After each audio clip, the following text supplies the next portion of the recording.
ಶುಭೋದಯ ಎಲ್ಲರಿಗೂ. ನಾನಿವತ್ತು ಕರ್ಬೂಜ ಹಣ್ಣಿಂದು ಜ್ಯೂಸ್ ಮಾಡ್ತೇನೆ. ಇದಕ್ಕೆ ಮಸ್ಕ್ ಮೆಲನ್ನು ಅಂತಾರೆ. ಈ ಬೇಸಿಗೆಗೆ ಭಾಳ ಒಳ್ಳೇದಿದು, ತಂಪು. ಇಲ್ಲಿ ನೋಡಿ, ಇದಕ್ಕೆ ಕರ್ಬೂಜ ಹಣ್ಣು, ಹಾಲು, ಇದು ಸಬ್ಜಾ ಬೀಜ ಅಂತಾರೆ, ಇದಕ್ಕೆ ತಂಪಿನ ಬೀಜನೂ ಅಂತಾರೆ. ಅದನ್ನು ಸ್ವಲ್ಪ ಹೊತ್ತು ನೆನೆಸಿಡ್ಬೇಕು, ಮತ್ತು ಬೆಲ್ಲ. ಇಷ್ಟೇ ಸಾಕು ಇದಕ್ಕೆ. ಇದನ್ನು ನೋಡಿ ಹೇಗೆ ಕಟ್ ಮಾಡಿಕೊಂಡು ಇದು ಒಳಗಿದೆಲ್ಲ ತಕ್ಕೋಬೇಕು. ಈ ಬೀಜ ಎಲ್ಲ ತಕ್ಕೋಬೇಕು.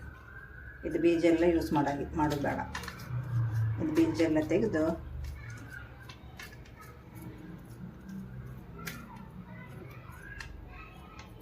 ಇದನ್ನು ಹಿಂಗೆ ತೆಗೆದು ಮಿಕ್ಸಿ ಒಳಗೆ ಹಾಕ್ಕೊಂಡು ಕ್ರಷ್ ಮಾಡ್ಕೊಂಬಂದ್ರೆ ಆಯಿತು. ಹಿಂಗೆಲ್ಲ ತೆಗೆದು ಇದನ್ನ ಮಿಕ್ಸಿ ಒಳಗೆ ಹಾಕ್ಕೋಬೇಕು. ಈಗ ನೋಡಿ, ಎಲ್ಲ ತೆಗೆದು ತಿರುಳೆಲ್ಲ ತೆಗೆದು ಇದಕ್ಕೆ ಹಾಕ್ಕೊಂಡಿದ್ದೇನೆ. ಈಗ ಇದಕ್ಕೆ ಬೆಲ್ಲ ಹಾಕೋದು. ಎಷ್ಟು ನಿಮಗೆ ಸ್ವೀಟ್ ಬೇಕೋ ಅಷ್ಟು ಬೆಲ್ಲ ಹಾಕ್ಕೊಳ್ಳಿ. ಬೆಲ್ಲ ಹಾಕ್ಕೊಂಡು ಹಾಲು ಸ್ವಲ್ಪ ಹಾಕ್ಕೋಬೇಕು. ಈಗ ಆಮೇಲೆ ಹಾಕ್ಕೊಂಡ್ರೆ ಆಯ್ತು, ಯಾಕಂದ್ರೆ ನೈಸ್ ಆಗಬೇಕಲ್ಲ. ಸ್ವಲ್ಪ ಹಾಲು ಹಾಕ್ಕೊಂಡು ಮಿಕ್ಸಿ ಮಾಡ್ಕೊಂಡು ಬನ್ನಿ. ನೋಡಿ, ನೈಸಾಗಿ ಗ್ರೈಂಡ್ ಮಾಡ್ಕೊಂಬಂದೆ. ಈಗ ಈ ಪಾತ್ರೆಗೆ ಹಾಕೋಣ.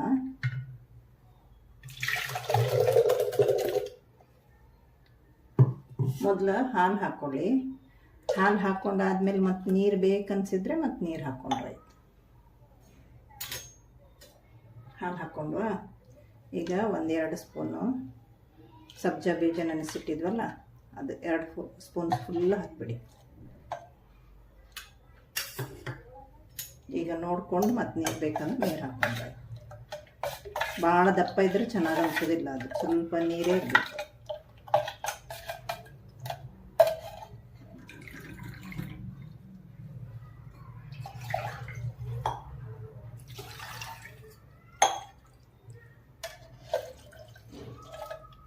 ಮತ್ತೊಂದು ಲೋಟ ನೀರು ಹಾಕ್ಕೊಂಡಿದ್ದೀನಿ.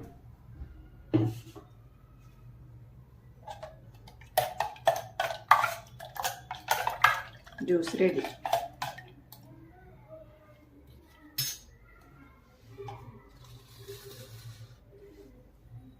ಇದಕ್ಕೆ ಐಸ್ ಕ್ರೀಮ್ ಹಾಕ್ಕೊಂಬಿಡಿ, 1-2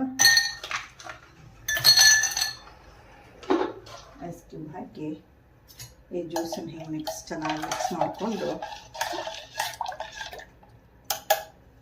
ಇದಕ್ಕೆ ಹಾಕ್ಕೊಂಬಿಡಿ.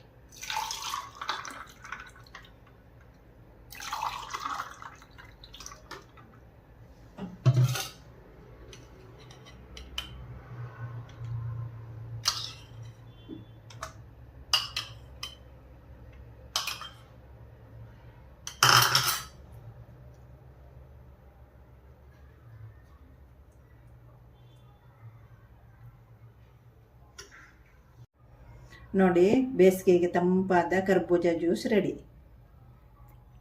Thank you.